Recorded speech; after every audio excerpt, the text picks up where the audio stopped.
and Smetty here, and I had one major complaint about Florida. Only one?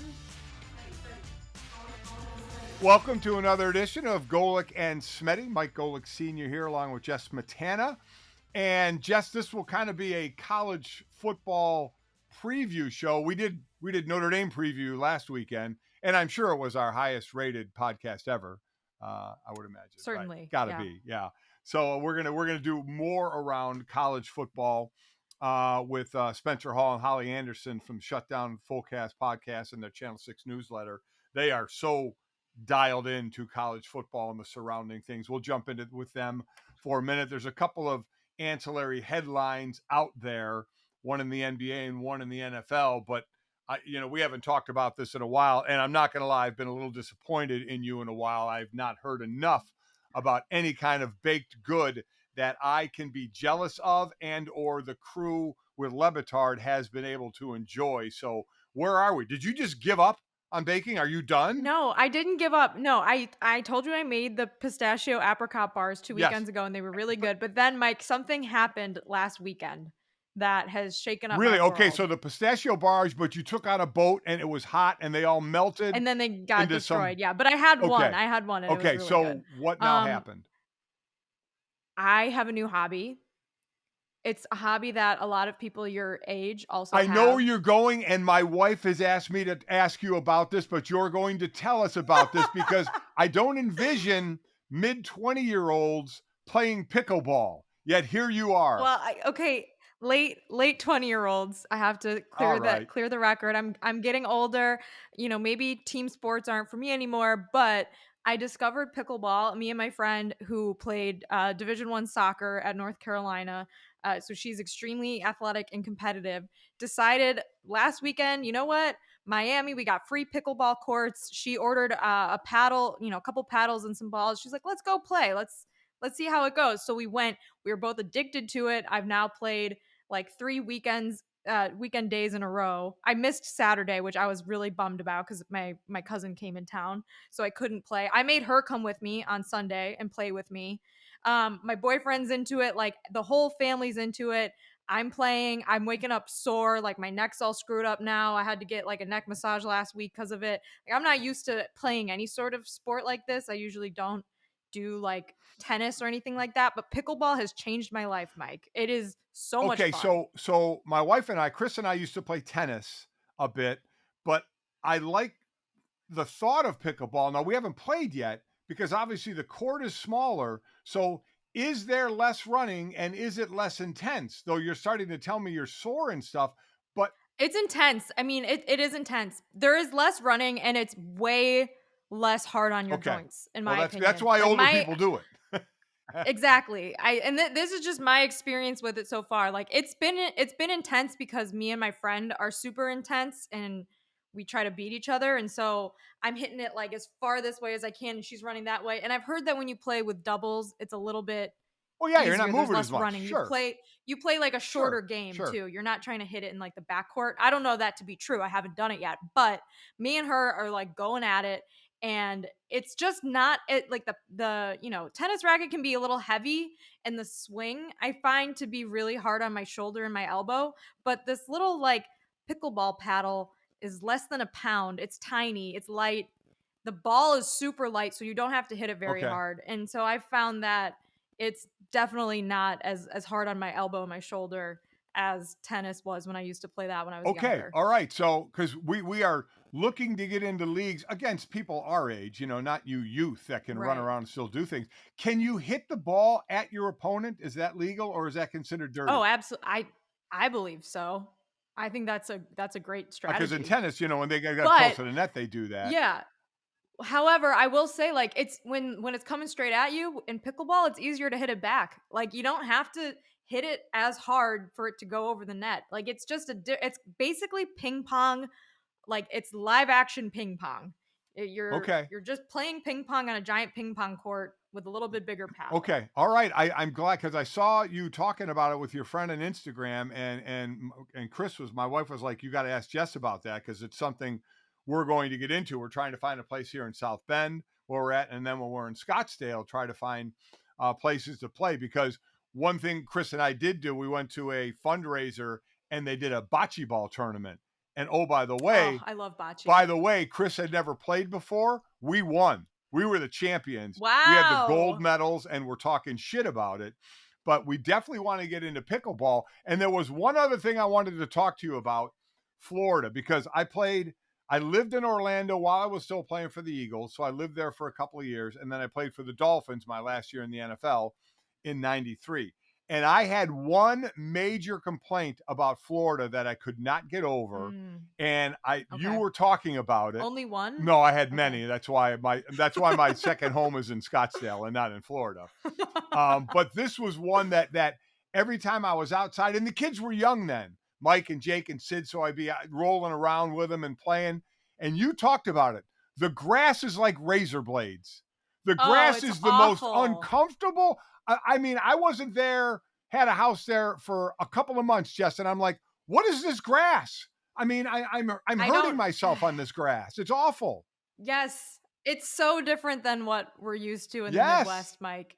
It is like this like thick, stabby grass. I posted in my Instagram story and I was like, why is the grass in Florida like this? But I actually don't want to know the answer because I know some like guy on Twitter will give me Oh some yeah. like long Yeah. artitle and I don't You actually don't care. care. Right. Right. I'm just Yeah. making the point that when I'm playing pickleball and I need to sit down and take a break, you can't sit on the grass because it like No. pokes you in your ass and it Yes. hurts. Yes. So so there were two things that I had to talk to you about, and I forgot last week. My wife's like, "Did you talk to Jess about pickleball and grass?" I'm like, "Shit, I forgot." I said, "So I got to make sure I get it this time." Well, I will say, Mike, like the reason my neck and my arm is all screwed up is because, like I said, I grew up playing soccer, so I have like no upper Right. body Right. strength. Like I do play golf, and so that's helpful, but it's like all my right arm, and so even though it's easy to play, it's You haven't still used like your it's arm still like it's that. a new Right. sport. I've never used my arm So before, just to pick cakes out of the so oven. did you? And we're going to get to that in a second. Did you fall down at all when you were playing? No, but I've heard that people have been getting injured playing because it can be a trip and fall Yeah, I don't want to situation. get hurt. You know, I mean, I have, yeah, and the other thing about me, once I finished playing people, because you see athletes as they get older still doing competitive shit. I have not one competitive bone in my body anymore. None. Oh no, no, really, no, no. If wow. they say, "Hey, come on, you want?" I'm like, no, I don't give a shit. No, don't care. Playing for fun, not at all. So I don't want to fall down and get hurt playing this game. Yeah. Well, you can fall down doing Oh yeah, anything, it's true. Like someone sent me that there was a New York Times article about how so many like senior citizens are getting hurt playing pickleball and I'm like, "Well, you can get hurt, taking your dog Yeah. for a walk." So, you just got to be careful no matter It's what you true. do, in my opinion. When I was walking my three dogs one time, the one went around my legs, took my legs out, and I fell down and hurt my elbow. So Oh you god. can hurt yourself walking the dog. So this is what's led to you not baking as much. Well, I haven't had as much time. Like, I'm getting up really early because, another complaint about Florida in August, you can't be Right. outside past Yeah. like 11:30 Understood. a.m. because it's miserable. So I've been getting up really early playing. Like, we played for like 9 hours last weekend. And then the rest of the day, I was just like on the couch, sitting in the air conditioning, not moving. Well, So baking has been not in the all right. All forefront right. for I'm me. disappointed in that. I can't say, that I can be too disappointed because you're out doing an activity and I think pickleball is Hmm. pretty cool. So I'm good with that. I don't know if it's Hopefully, cool. well, that's true. Hopefully you'll get it. Maybe not cool for your age to be doing it, but I know it's something in my age group, it's like a very, very popular thing right now. Oh, Hopefully yeah. when your body gets in pickleball shape, you won't have to go home and lay down in the air conditioning. You can go home and get back to those wonderful delicacies you Right. make. Right. I'll get back in the kitchen. Oh, Don't worry. stop it. You would never say that, but I wish you would. All right, before we get to the college football, the two headlines, we'll go outside of football first. And this is on the macro of this. The micro is Kevin Durant is now staying with the Nets. They're going to all play together nicely, supposedly. We'll see whether that Right. happens or not. So, but the macro, the big story here to me, Jess, is in the sport where the players of this sport in the NBA have the most power, and the better player you are, even more power you have. Kevin Durant didn't have it here. I mean, he basically went to the owner and said, "It's me or the coach and the GM," and the owner said, "It's the coach and the GM."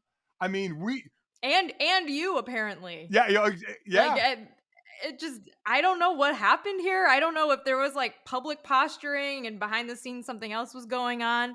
But yeah, Mike, it's pretty strange. I mean, I don't know what this means before, the next trade deadline. Maybe he still will get traded, can get traded. I'm not really sure. I still think the Nets will be pretty good this season. Like, if Ben Simmons right. comes back and he's decent, I think they'll be a good team. I don't know what they'll be able to do in the playoffs, because we still haven't seen any evidence that they'll be a good playoff team. But yeah, it's just a It bizarre is. nothing.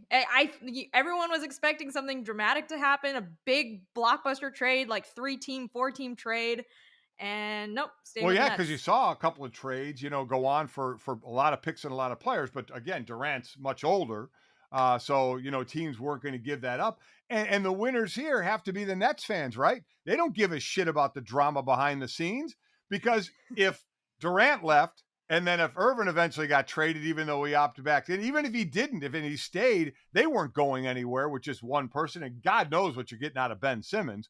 But when you have both those guys, Durant and Kyrie, I mean, so and like you said, if Ben can fit in there somehow, some way, the Nets fans got to be pretty happy that said, okay, it may be worthwhile going to our games this year. Maybe we'll see some drama too, but at least we have a shot Yeah. because without Durant, they didn't have a shot. So I just thought that interesting that a power player in a power league, basically lost his battle, basically, and Yeah. we do not see that open or often, I should say.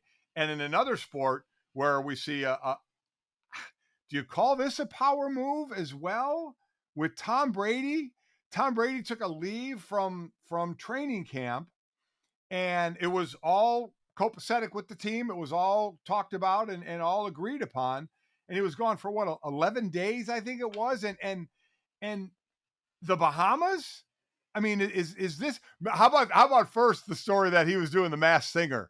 I mean, Oh yeah, yeah. come Well, on. Yeah. How ridiculous was that? But I mean, it did seem kind of feasible though. The fact that they were taping at the same time, like he has this Fox broadcast deal when he right. retires, and Gronk was on The Masked Singer. But yeah, trip to the Bahamas seems more realistic now that you think about it in So hindsight. so if that's exactly what it is, who knows what more will come out. But let's take it at its face there. If that's what it is, do you have a problem with it? Ah, not really. I mean, does the first half of the preseason matter if you're the starting quarterback? You know, I mean, I genuinely asking because it seems like the preseason kind of matters less and less now for starters, the especially starting preseason quarterbacks. doesn't matter, but the practices and the time together and the practices with the other teams that you have when they come in and practice against you, quite honestly, I think are better than preseason games. And just the listen, at the end of the day, it's not going to affect anything. It's not going to affect his play. But I guess there's part of me as a player, and maybe this is where I said, while I am old school, I do understand some of the new school. But shit, Tom is old school and new school. But I think old school and new school could live together a little bit. But there is part of me that says, you know what, the whole team is there. The whole team knows when training camp is, and the whole team knows how long training camp is. And you've been doing this for 20 some years, and you've been at training camp, all that time, maybe missing a day here or there. There's just something a little bit about it that just if in and I don't know why it happened now. Maybe when he first retired, they planned this and it was in stone. But you got Right, and they didn't want to but you, cancel and have to pay a oh cancellation yeah, fee on their private that's jet what Tom and or Giselle can't yacht or afford is whatever. a cancellation Right. fee or work out another time. So while I would imagine if people hear this, they're gonna say, "Oh, you old fuddy duddy, you're old guy. Let the guy do his fuddy duddy." Yeah, Fuddy-duddy. but there's Go play yeah, pickleball, yeah, old man. exactly. There's a bit about it. There's 90 guys or now 85 or 80, but the team that's there, they're all there. They're all there doing Yeah. their thing, and you just kind of went off for 11 days. I don't know. I don't know. That's just I know I hear you. I think that,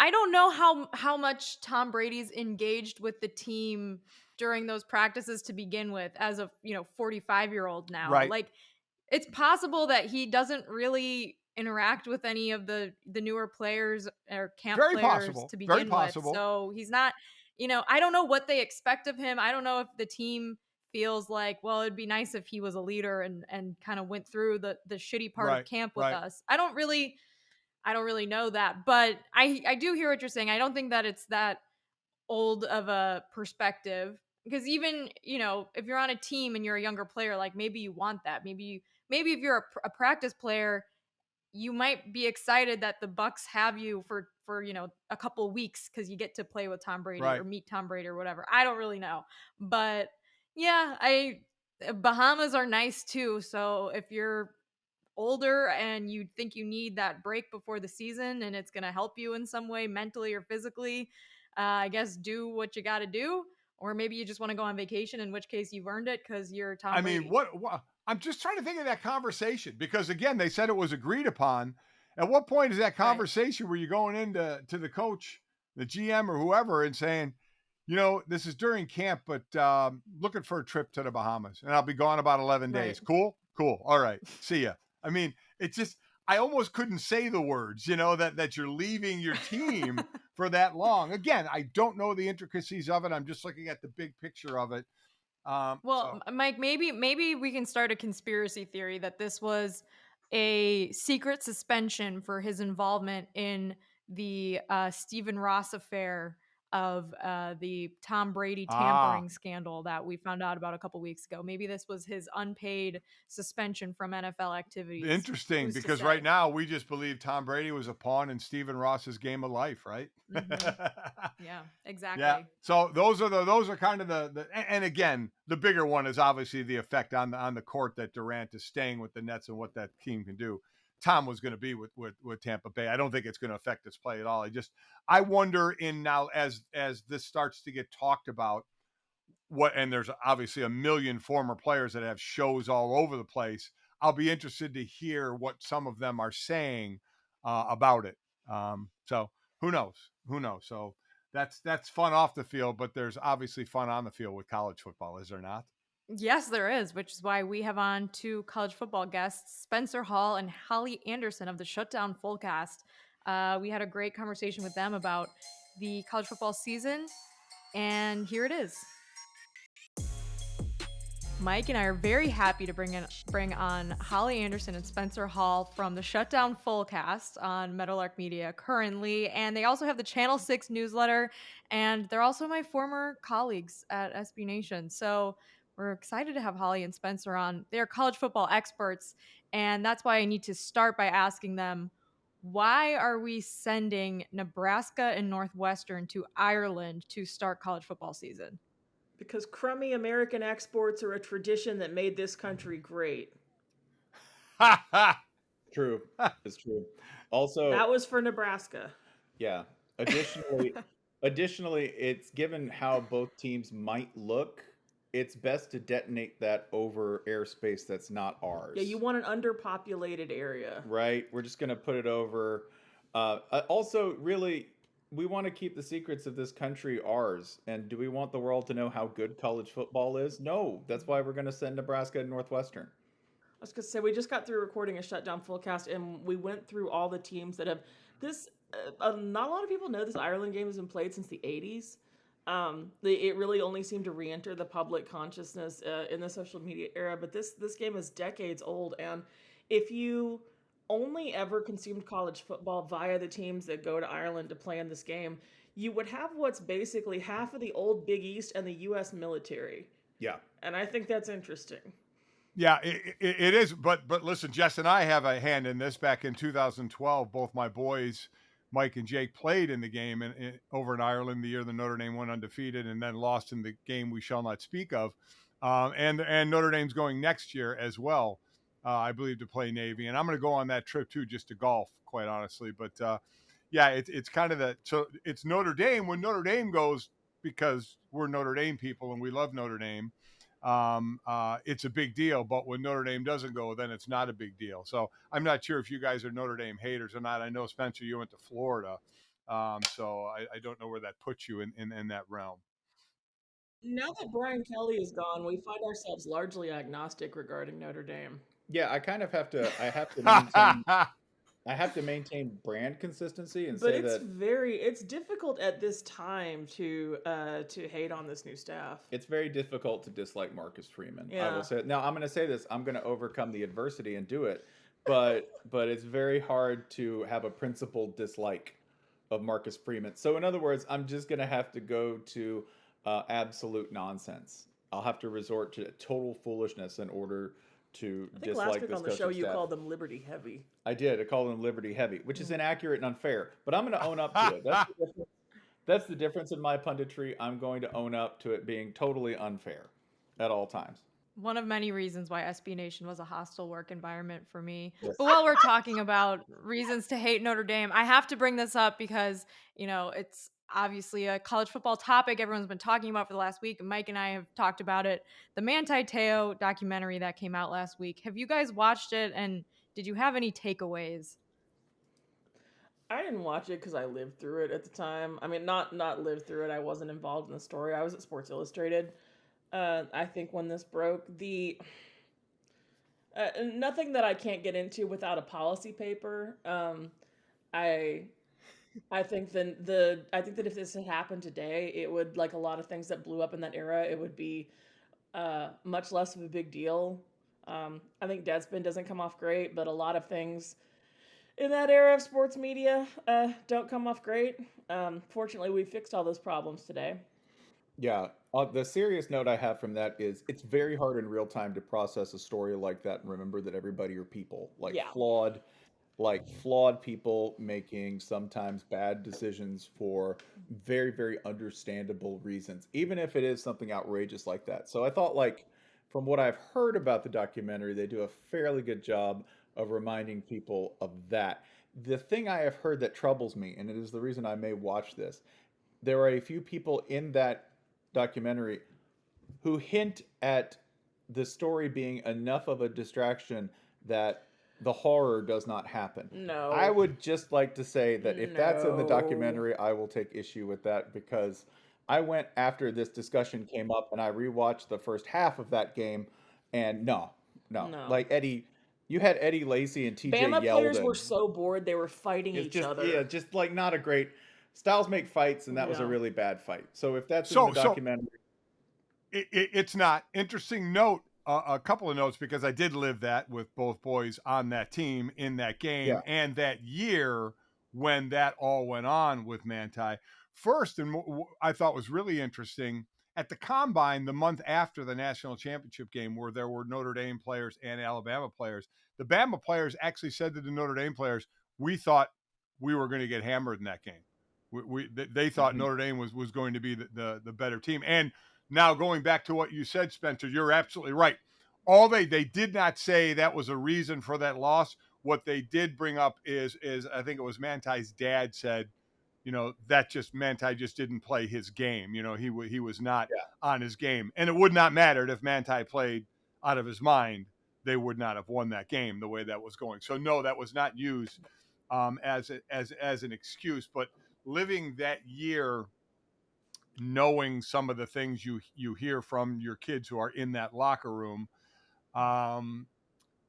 it was interesting as my wife and I were watching, going, oh, we saw what Manti was doing. Now again, he's a young kid. Then young kid is, I guess, is relative in how you put it. But what I did not realize is that we were in an area, I guess, from the timing standpoint, we didn't really know a lot about catfishing at that point.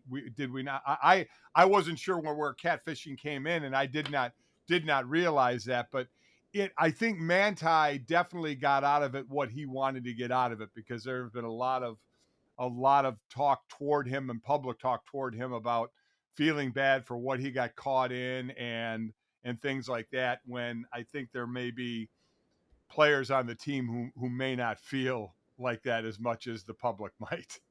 Yeah, I think there was something interesting about the game, Justin, Mike, that was, I want full credit, and at the risk of betraying my own brand. I watched that first half, and I thought, man, there's a lot of really good ideas here. Like, this is a good game plan. There's a lot of really good ideas. Like, if I was going to play that Alabama team, I would have done all of this, right? Like, they're trying to get the ball to Tyler Eifert. Right. They're doing quick passing. They're doing everything you should do. Yeah. And it just didn't work. It was just one of those things where you go, this is not happening. You can't fight physics. There's a degree to which you can't fight physics. Yeah. Also, shouts out to Eddie Lacy. Eddie Lacy's a big beefy boy. We need more big beefy boys at running back in football. Bring him back. We have talked way too much about this game. Way too much about this game. We're gonna need to move on to the Marcus Freeman era, which we always look at the first week of the season, and for years it had always been big boys against little boys, but we started going ranked a little more the last few years, and we're certainly getting that this year with a few games. But from our standpoint, it's going to be number 5 Notre Dame against number 2 Ohio State at Ohio State, with Ohio State being about a 14-point favorite in this one. Nobody's really giving ND a shot in this one. Is that how do you guys see this? Well, week 1, I don't actually feel that bad about this matchup because Ohio State's problem hasn't been the offense; it's been the defense. Right. Last we saw them, they were giving up scads of points to both Michigan and to Utah, right? Which, full credit to Utah, you're going to see them come out week 1 and paste Florida. They are. Yep. Every few years we forget how much we love Utah just as a football concept, like how much we love the Whittingham version of Utah. And I think this year is going to be a big reminder for people who have never really noticed them before. I think they're going to come bullying, and I'm really excited to see it. Yeah, and I don't think when you have a turnover in a coaching staff, you say, well, they've got all new people, all new staffs, all new systems, right? That's not exactly the case with Notre Dame. There's still like a lot of good things in place that already work. So to be clear, we think Notre Dame has upgraded at coach. I think in some ways they have. I do. I really do. And like full credit to Brian Kelly. If you were to tell me that he was going to have that long and stable and successful a run at Notre Dame, I would have bet against it. Not because he's not a great coach. I think that's pretty well established. I think it's just because he's very abrasive. He's a very abrasive dude, and for him to hang around that long and manage the relationship that well, that's the surprising thing. I think that's the thing where he might last a little bit longer at LSU than you think he might, because that's a volatile job. See, I would think that would. I think it's going to shorten his tenure. I think that's going to be a handicap. I will say this: I don't know what will shorten your tenure at LSU. No, that's fair. Because the dude who was perfect for that gig, who was, I think, the ideal in terms of like personal fit, just bombed out of that show, right? Like just bombed that gig after winning a national title. Something like I wouldn't have predicted. Probably mention his name at this point. Ed Ogeron wouldn't have predicted that either way. Nick Saban, whatever happened to that guy? But the big problem is that Ohio State can do the thing that teams that may not be firing on all cylinders, especially on defense where they still have issues. And I still think that particularly at linebacker, which used to be like for years and years and years, you'd go, man, Ohio State's got linebackers. I can worry about a lot of other things, but linebackers have been a rock solid, stalwart position for them. That hasn't been the case in a while. But all that said, if you have to catch this team, I love week 1 because the squirreliness factor for every team, no matter who you are, is turned up to 11. I know that this is not the part that the players and the coaches necessarily love, but as a spectator, I love the weeks where it's apparent that at every snap, everybody's like, shit, wait, what? And then they run. Nobody knows entirely what they're doing. Nobody knows entirely what they have in week 1, and that more than the wait, more than the long lead up to the season, is what gets me so excited for the start of the season, because you get to see everybody with no polished edges just yet. I'll say this: great teams cover. Great teams cover. I've been saying this. I said this during the college football playoff when Notre Dame covered the spread against Alabama, Spencer, and no one wanted to listen to me. Great teams cover. So I think 14 is a big number there. How's that? Does that make you feel a little better? That is a big number, and you're right. And looking at these teams, it's the defensive side of the ball. Ohio State fans will kind of hold their breath on a little bit. The only problem is for Notre Dame's offense, you're breaking in a new quarterback. One of your wide receivers is out for the season. You don't have a lot of depth there. You got a great tight end and some backs, so it's going to be interesting how they're going to move the ball and score some points. But you're absolutely right about week one because there is no preseason in college football. So sometimes you get God and sometimes you get. So you just don't know. You can, and the squirrely factor, Holly, I like how you put it, because that's exactly right. There are a lot of oh shit moments and a lot of, hands on hip moments and bent over moments and I thought I was in shape moments until the shit gets real, in a huge game like this. So it will. We'll see. It'll be very interesting. But we talk about obviously at the top Alabama again. Nick Saban could have the greatest contract of all time, considering that it gets redone every time somebody goes above him.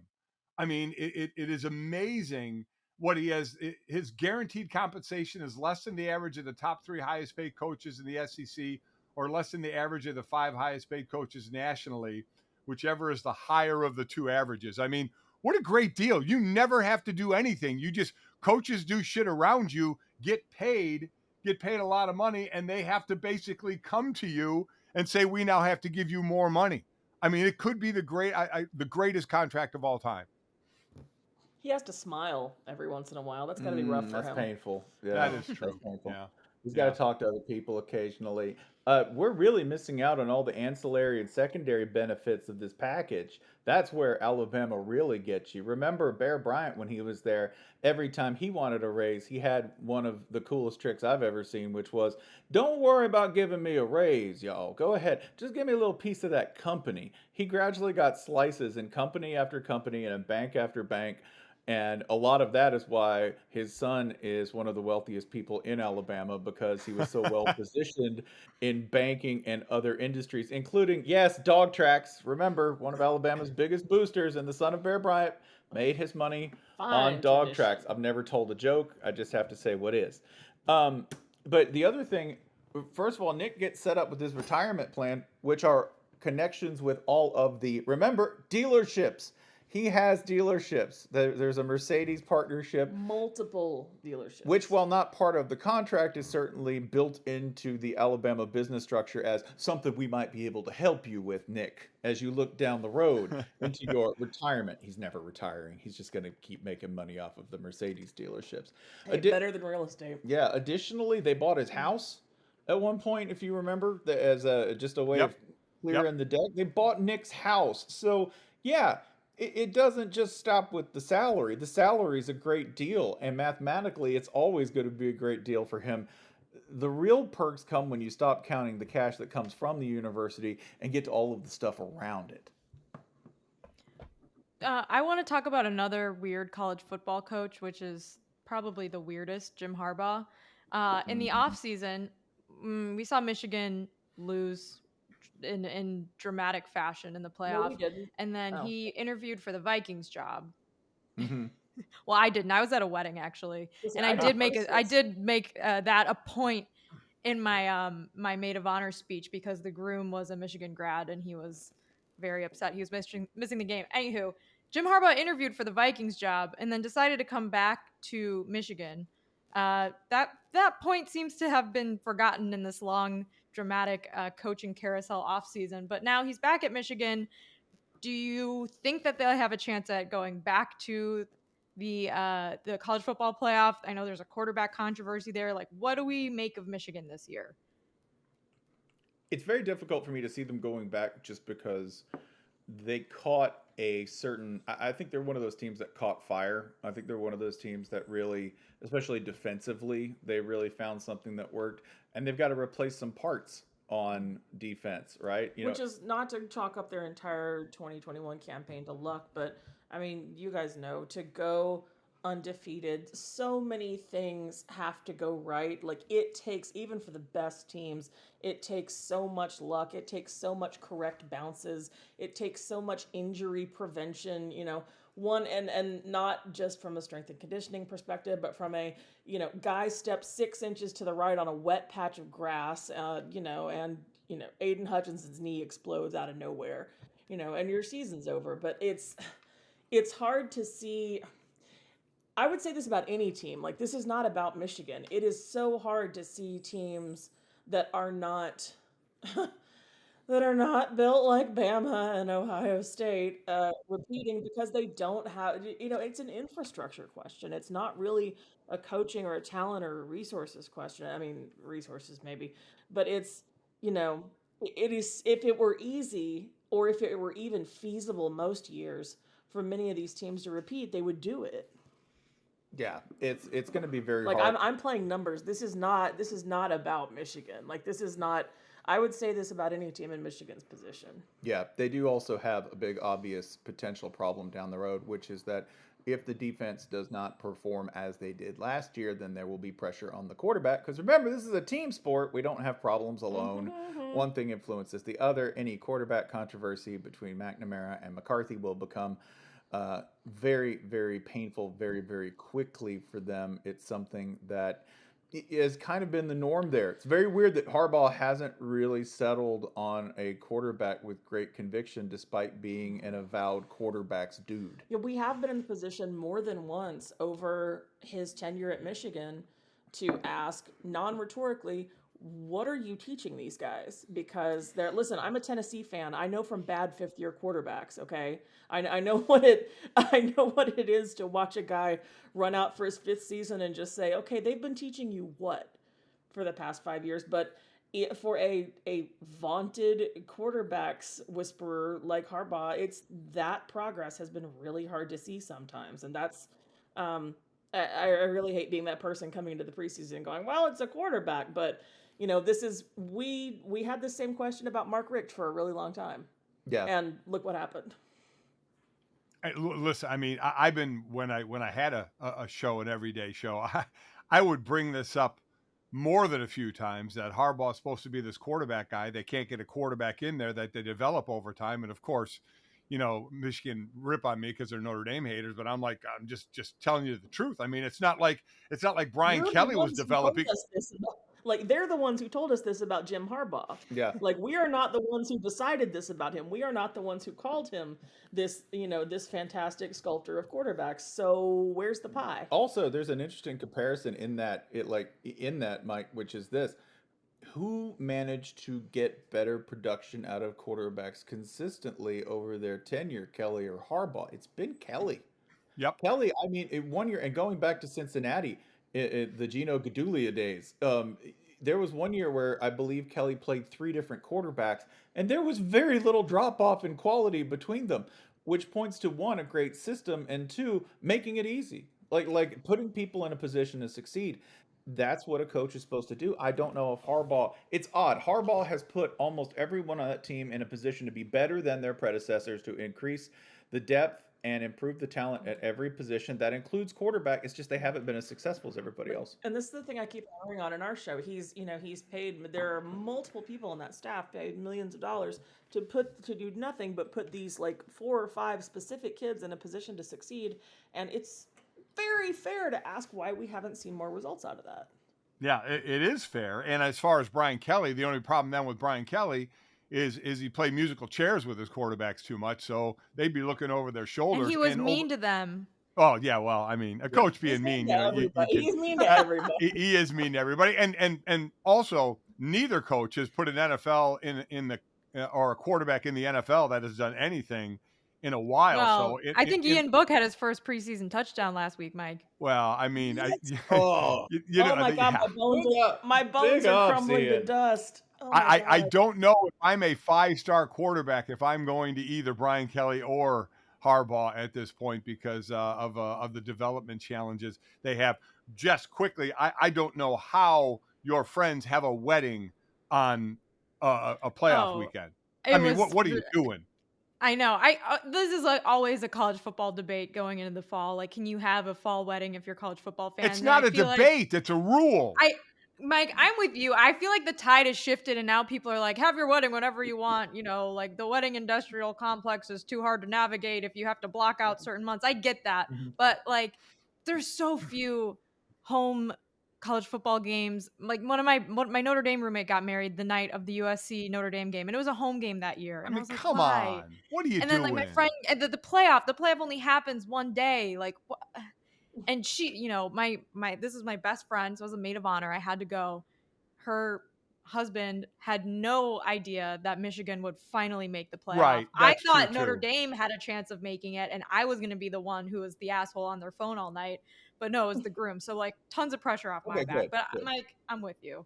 Oh, that's just I a will horrible. I will speak up for the other side. I'm the child of 2 Tennessee alums who got married on the third Saturday in October because my mother wanted to see who would choose her over the Bama game.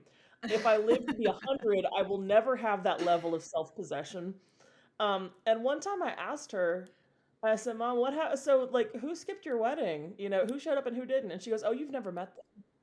Yeah. Oh, she cut him out, huh? No, you got to have. The only problem they had was they couldn't find a bartender for the reception, so my grandfather did it. Yeah, Wow. Game of Thrones level thinking. Yeah. Like Yeah. That's royal incredible. Yeah. That She is a the ballsy she is move. the only person I know who has done this on purpose. Wow. And got she married did in it for a July. reason. At least she had a reason. Like she was like doing an experiment. That was pretty interesting. All right. Yeah. Listen, we know all the top teams again. You know, especially the top 2 or 3 teams. Who is a team or maybe a couple of teams that may go, huh? You know, okay, well, they surprised us a little bit this year that we may not be thinking of that could make a little bit of a run. This is going to get posted on the internet, right? Yeah, it is. 100%. Okay. Yeah. I'm going to regret this. UCF. Yeah. UCF? I'm going to regret this. Y'all, and it's not even it's more of a vibes thing than anything else. It's just Gus looks so relaxed down there. He looks it's such a contrast in the quality of life between the Auburn Crucible and living in Orlando. You know, he and his wife just cut a $250,000 check to a university foundation. He looks like he's not wearing a visor. He looks in the photo. Honestly, I've never man, seen his head without a visor on it. He looks younger now that he's let his hair grow gray. Yeah. And more than that, and in watching Bo Nix progress over the post Auburn, post Malzahn years, do we now have to go back and reassess Gus Malzahn? Because I think we might have underrated him at the time, doing what he did with Bo Nix at that age. Yeah, UCF, Spencer. I know you're not going that route. I mean, I second that actually. I'll second. Really? It brings me no pleasure. It brings me no pleasure. But I'm concerned that they might be really good. I mean, my favorite spots in college football are between 15 and 5, which are teams that aren't going to win the title, but that are going to hurt you, and that they're going the Utah to UCLA pipeline. Utah. I'm a big fan of Utah. Big fan of them this year. Utah, listen, like I'm just going to give you like rapid fire things to watch that are going to be cool, and teams that are going to continue to be very good because they are good in many different ways. Watch Utah because they're strong up the middle defensively at tackle and linebacker. Like the tackle linebacker safety pipeline is always really strong with Utah. They're set there, and they have the best offense they've had in a while with Cam Rising. I would follow Kentucky because Kentucky is fun. I mean, if you are at all concerned about them offensively, I have 2 things to say to you. One, Will Levis is a very good quarterback who will only improve with age. 2, I also know that it doesn't matter whether that particular brand of football has an offense. They're going to find a way to win 8, 9, 10 games anyway. So, and again, no pleasure. These are division rivals of both of our alma maters that we're talking about here. Kentucky's amazing. Yeah, they're so much fun to watch. They've gotten to the point where Mark Stoops can actually publicly beef with John Calipari, which should say something about how good they're feeling about what they do. Just a few more. I'd watch DTR out at UCLA. I don't really know how great the team is going to be, but he's a superb quarterback who has been playing in a system he's super comfortable in, and that's always dangerous when you have a position that isn't settled at 70 to 80% of the opponents they'll be facing. This is weird to say for a chip program, but like they're almost flat. Like in terms of expectations game, they're almost flying under the radar at this point. Yeah. Kansas State. It's because they're in the Big Ten, and the Big Ten always people are going to focus on Ohio State and Michigan. Well, it's because they're too focused on academics. I think Adrian Martinez at Kansas State is. I believe I have still. Yeah, transferred. Yeah, transferred. Okay, there's my pick of the year for still. Yeah, transferred to Kansas State as starter. They also have something he never really had at Nebraska, which is a run threat to balance that in the form of 5-0 Deuce Vaughn, who is like the second coming of work done. He is a pocket running back and a delight to watch. Kansas State does everything really well, and they are a very difficult team to, even when they are on the butt end of the talent differential slope, right? This is one of the things that I don't want to get into the realignment slog because we're able to talk about real sports now, but I wish we had gotten to see I wish we had gotten to see this Chris Climate administration play out over a period of years over a larger canvas of Big 12. Because Yeah. I'm real interested to see how they would stack up.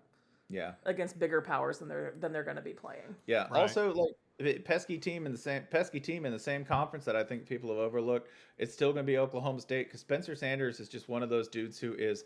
I'm going to use a new adjective here: Stetson Bennett-esque, a dude who just picks up first downs. Just a quarterback you have to respect, even if he throws 3 interceptions in a quarter. He's capable of having the kind of game where you go, I can't believe that dude beat us, but he did.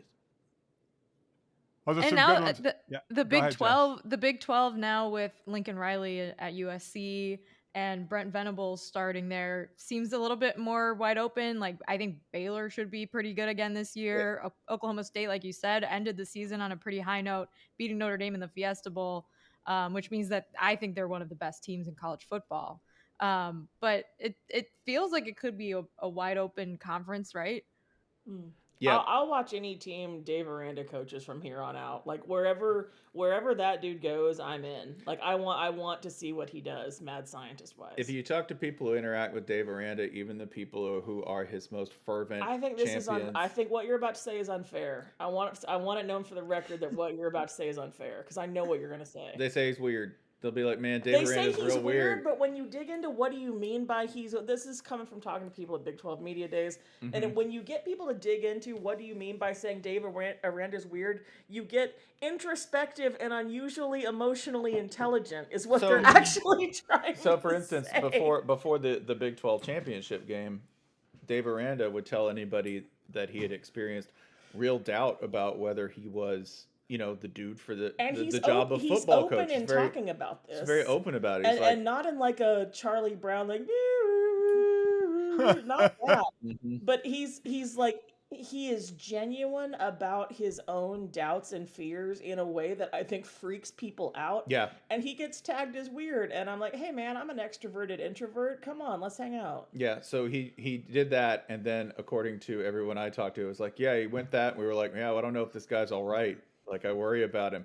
And then they went out and beat ass. So and he's brilliant. He's brilliant. And I think, like, more tactically, if you want to know what they do so well, they are so good at understanding what a defense has to do to compete in this era against spread offenses every single down. They're so good at working out of nickel. They're so good at taking dudes and doing what they do well. We're coming back to a theme.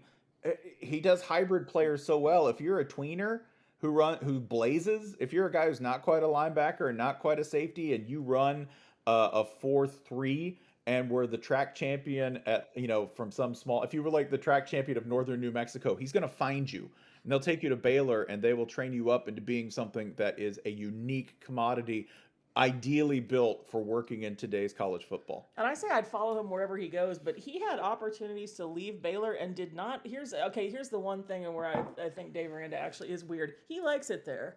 That's weird. Yeah. That is weird. The amazing thing about weird coaches is players don't give a shit, especially guys on the defensive side of the ball. As a former defensive player, I don't care what you do. Stand on the desk and scream at the mountaintops. But if you run a defense that helps me and puts me in a position to do well, I'm cool. And if I can be that tweener and make plays, because when I was playing, tweeners weren't in the game. There wasn't a spot for them. But, that's what the evolution of football has done. It's found spots for them. So you look at coaches, and that's one thing, again, going back to Notre Dame, Marcus did very well getting a guy like Isaiah Foskey in a great position in the defense that he does. So as a defensive player now, what you want coaches to be able to do is get players to buy in. And that's a guy that will make you buy in. Speaking of the word buy, so where we are now, we're a little over a year into NIL. See, I don't think in a quick statement about realignment and where we're going to end up, too soon for conferences, whatever. I don't think it's going to affect college football at all. Alumni are going to pack the stadiums and watch. We're not going to have the rivalries we had once, but we lost some of that in the Big 12 when they went to the Big 10, Nebraskas of the world.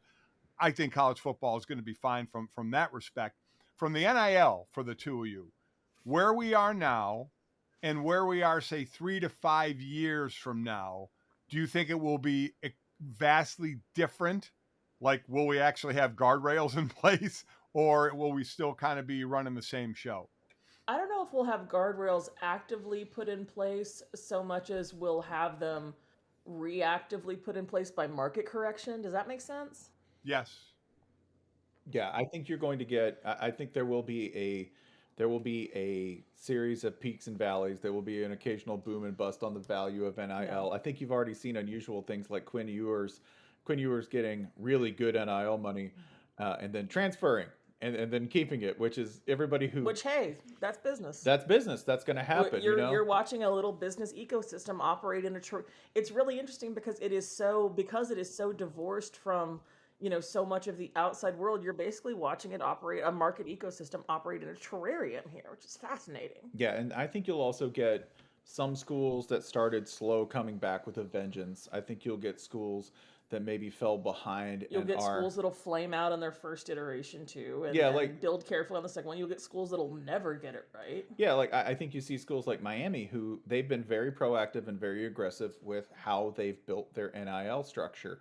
Consequently, that's weird. I've barely heard anything about that. Yeah. Anything? No, wait, I will tell you all about it, Jess, when you have a minute. Let me tell you about the influx of Miami. Jess, did you find the influx of Miami readers and consumers a difficult adjustment when you joined Meadowlark? Because it's still kind of catching me off my back foot. They know not to talk to me or interact with me, Holly. Okay, good. That's smart. But yeah, I think you'll see schools that got a quick start like Miami. Yeah. Encounter the natural limitations of their market. Like Miami's not they don't have that much money. It's not a large school. They don't. Yeah. I think they got very organized very quickly and they got a head start that can carry them for a while. But I think you'll see bigger schools that have a wider alumni base and more cash start to catch up to that. Like I think Michigan's a great example because Michigan, allegedly a little behind in NIL money.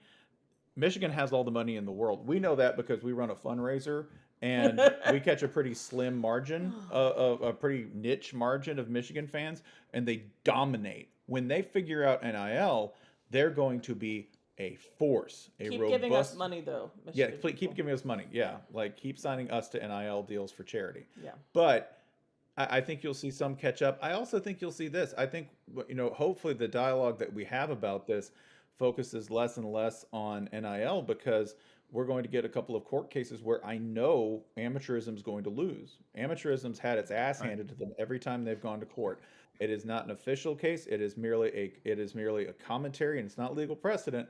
But when you have the most conservative Supreme Court in recent human memory come down and say your business model is exploitative and has no merit in the marketplace as a fair exchange of goods and services. You made Brett Kavanaugh have a good point. Yeah, don't do that. What are you doing? Yeah, that's bad.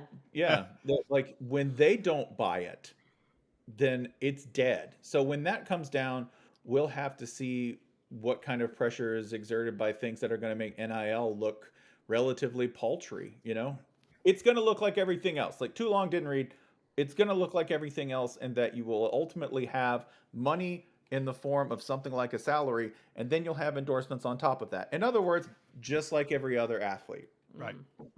I like the endorsement now by Hooters. I think they've signed 51 offensive linemen. One of them was from Vanderbilt. I mean, how the amount of wings that will be eaten is going to be just absolutely awesome. So last thing for me, and Holly, this is more to you. Now, going to Tennessee, I called the Tennessee game last year, and when I was there, I got a gift for my daughter and her now husband. It was before the wedding, for them to use at the wedding. I went to the Smoky Mountain Knife Works in Pigeon Forge, the largest knife store in the world, and I got her a sword. Her and her husband cut the cake with a sword I bought from that store. You're basically a full cast member now. You know this, right? The amount of time that we have spent talking about Pigeon Forge knife establishments. Oh, it's phenomenal. Well done. Yeah. Well done. Flawless. I have one more question for you guys before you go. Along the same ilk, in that like we like to have fun here. The Fun Belt, they had some, under the radar conference realignment this past year. I know they're not like a sexy Power 5 conference, but I love the Group of great. 5.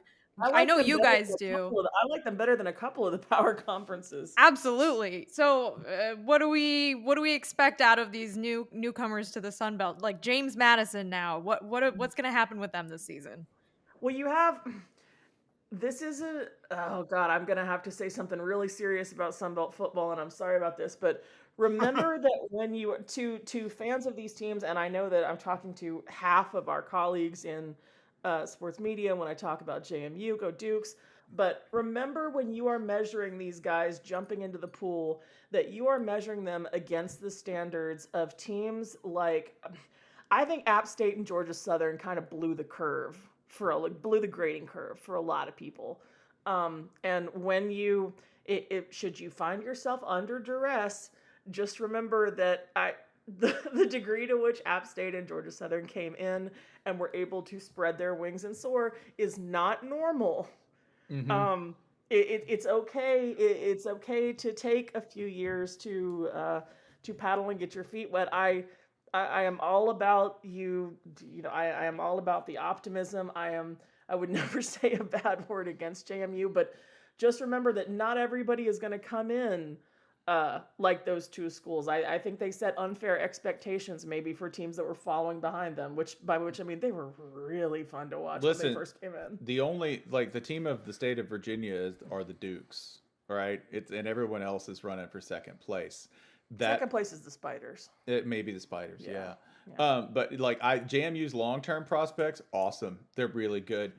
The only team in America that I will say 100% does everything the right way in terms of marketing, playbook, presentation, and attitude is Coastal Carolina. That's the way everybody should do everything. Mm-hmm. They should 100% in terms of the football product. All right, I've said that right now, but watch, it'll turn out that Coastal Carolina is in fact just a front for money laundering and Well, that would be right? That's totally in keeping with their brand. That's a different. How do you launder a jet ski? It's too big. You have to launder cash. It's smaller. It's cool. I don't want to put it on air, but you can do it. Can I drop a quote here real quick that I think sums up this experience beautifully? I got a text from a Clemson professor during a nationally I guess it must have been the BYU game, because how many national coastal games did we have last year? And he said, he had been watching a shot of the student section, and he was like, do they hand out belly button piercings with diplomas at Coastal? I said, yes. Yeah. Yes. Coastal is, I think Richard Roper, said this about the movie Hot Tub Time Machine when it came out. He said, movies that title themselves Hot Tub Time Machine are really doing you a service, because going in, based on the title, Hot Tub Time Machine, whether or not this is a movie for you.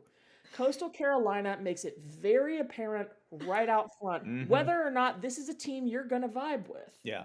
Also, there are no mysteries here, and I find that refreshing. Yeah. So in other words, in addition to everything else about the Sun Belt that's awesome, they have the best newcomer coming in, who I know is going to be good in a couple of years, and they have the best thing going in Coastal Carolina. Best ticket in college sports right now, Coastal Carolina game. Hey, and watch more Sun Belt. And if they have been laundering money for years, more power to them. They've been getting away with it. So what the hell? I mean, the coast is right there. It's not called Inland Carolina. It's coast. Crime is legal. Oh, guys, Holly and Spencer, this has been fantastic. We really appreciate your time. It's fun to talk college football and other things as well, like weddings on swords. That was.